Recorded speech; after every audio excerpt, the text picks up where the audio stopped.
On the November 4th ballot, there is Amendment Number 2 to the Florida Constitution titled Florida Right to Medical Marijuana Initiative. There are opponents and proponents of this amendment. Please explain what the voters should know about this amendment. Hi, I'm Jerry Holland, Duval County Supervisor of Elections, and it's my pleasure to bring you information on Amendment Number 2. Let me first give you the ballot title that you'll see on the ballot, as well as the ballot summary and a financial impact statement that will also be on the ballot. Also, remembers on referendums, it's very important to understand what a yes vote means as well as a no vote. A no vote means there will be no changes at all to any laws. So if you vote no, nothing changes. A vote to yes will actually mean a change to our Florida state constitution. So that's important to understand also that it would take another change to the Florida state constitution to amend this particular amendment. Let me give you the ballot title. The use of marijuana for certain medical conditions. The ballot summary, which is limited by law of 75 words, reads as following.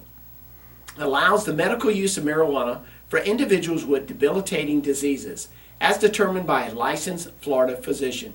Allows caregivers to assist patients' medical use of marijuana.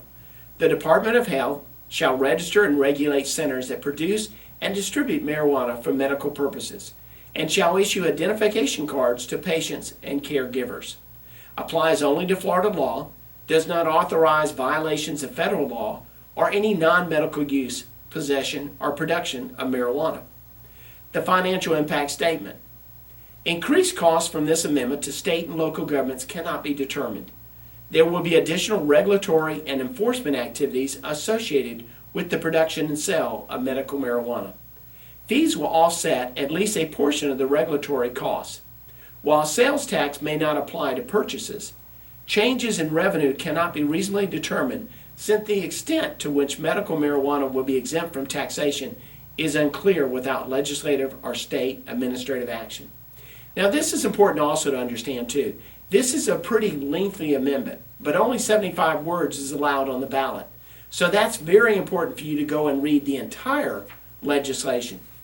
And you can go on our website at DuvalElections.com under election information and go onto the state's website and see the entire amendment, which is at least 5 or 6 pages.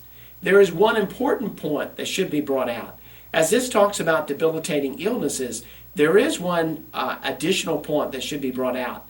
And that it says in the legislation, it says that it's also for any illness that a medical physician would determine that the risk for marijuana is less than the risk for the illness. So it's more than debilitating illnesses, and that's why it's important, very much so, to look at the entire legislation. Whether you're for or against, it's important to always be informed and know all the legislation before voting on it. Again, I'm Jerry Holland, your Supervisor of Elections, and go to our website at DuvalElections.com for more information.